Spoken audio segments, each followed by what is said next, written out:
This is Eugene. He runs a small souvenir shop in Kyiv. Even now, during the war, I met him in December 25, standing outside in freezing temperatures. His wife and kids live in Europe, and he only sees them about twice a year. People are obviously tired, and it's understandable, and nobody wants to give the territories to aggressors. This is not a peace, this is capitulation. But this isn't really a story about war. It's about what life looks like anyway. I'm a Danish volunteer and I drive to Ukraine with donated cars. And this was filmed in Kyiv in December 25. We are live in Kyiv with Eugene. Can you tell us a bit about what you do here? I'm just running a small souvenir kiosk behind us, and I'm doing this for many years. Right. And continue doing this even right now, during the winter and during the wartime. How's business during the winter? It must be pretty tough. It is. We're staying here. It's not really bad, but it's freezing once you stay still. Yeah. But it's okay. Before Christmas, I do have lots of friends coming, regular visitors like you guys, and people who stay, who work here, who live here. After Christmas, maybe just a bit like a pause or like a slowdown, but in general, it's okay. If you work hard, it's like you can make some for a living. You can make a living? Yep. What do you sell? Well, just simple things like apparel, t-shirts, hoodies with war prints, something with Ukrainian design or like national emblem. Yeah. Lots of patches, lots of hats, lots of baseball hats, Just the bought flags. this one. Everything what is very pro-Ukrainian, I would say. Yeah. And with a little bit of war style at the same time. Plus something alternative which always sells like football tops or some sports stuff or I don't know. I don't know if I mentioned or not about the patches and the wooden puzzles, but in general, just simple things like in any other place where you go. Yeah. And what is the most popular I would say for now, if you look for something simple and tiny which has not much space in your luggage, then you would probably get some funny, I call them moral offensive stickers, or patches, or maybe some custom flags, which could be nicely held back in your office or in your room and remind you about the place which you just visited. Those things really interesting, and they're quite different like from the other souvenirs which you can obviously find in the countries which not in a war for now. You know, and they're actually made here in Ukraine. They don't come from any other third country, like not made in China or some other place where the labor is cheap. It's all production here. That's good. 100% located in Ukraine. Wow. That's very important, by the way. Yeah. I think so.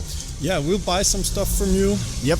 And bring it home, and we will sell it at a higher price and then donate that to Ukraine. That would be really cool, and come back to buy more. Yeah, well, of course. I got it, and well, thanks for that first. And secondly, I would like to tell you that you guys not the first, and thank you for being one of the majority people who do that. Yeah. I met and I will meet more people who do this raising funds, selling some of these back in their own countries. Yeah. Then in order to donate, in order to help Ukraine, which is great.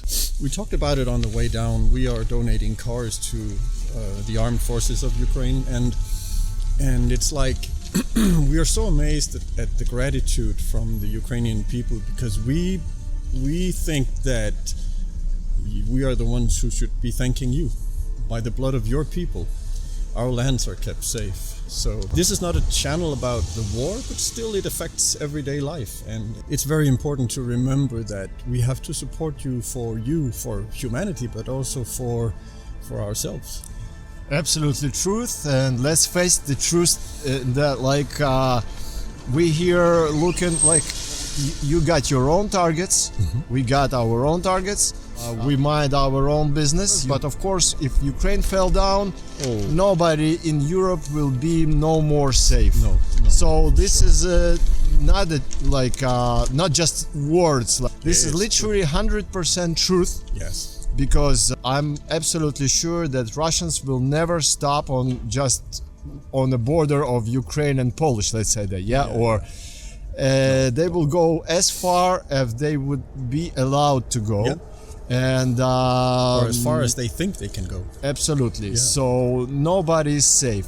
So it's better to prevent this danger right now if they stay on the place where they stay right now, instead of just they move more west, and that would cause more danger for the other countries. Surely. And it's better fight this way, economical way, instead of just real fight and being shooting and killing and injured, or being bombed. It's not the same thing. No, it's definitely different thing, and I wish you guys never see this in your own countries. By the way, his name is Eugene, but in Ukrainian that's Yevgeny. There's a female version for this name too, and that's Yevgenia. And like many other Ukrainian names, they have shorter versions.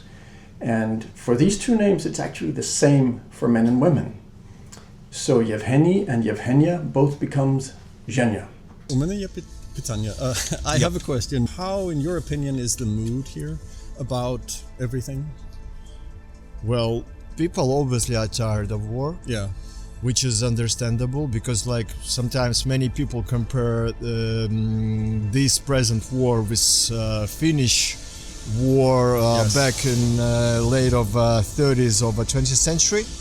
But Finland only had this cruel war for 4 months. Right. And we have it already for 4 years. Yeah.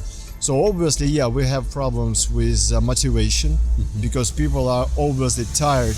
Yeah. And it's understandable.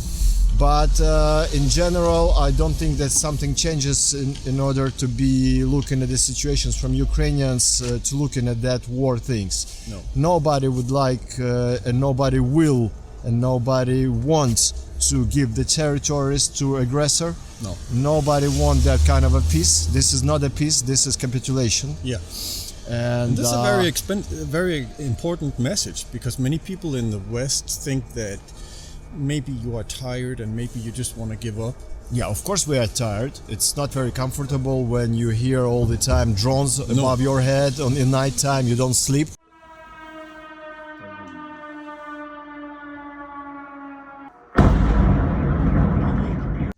You cannot relax, you cannot leave the country for just sea or whatever, beach or vacation. But at the same time, we're not talking about capitulation or anything like that. No. Because those bastards are never gonna stop. So once you make a small step behind, they immediately make 3 in advance. Yeah. So there is no solution this way. It's only can be negotiated once they feel their weakness, and they will be ready to negotiate. That will be a reasonable negotiation. Right now, Eugene's wife and kids live in Europe during the war. And he sees them only about twice a year. So I'll just want to close by saying that we keep supporting you, and we want the message to get out to Danish people and people across the globe, that the people here are actually willing to stand up. Yep. Slava Ukraini. Героям слава, dankjewel. Tusen tak. Thank you. Eugene isn't a soldier. He's just running a small shop. This is him on the day I met him. And this flag I bought from him.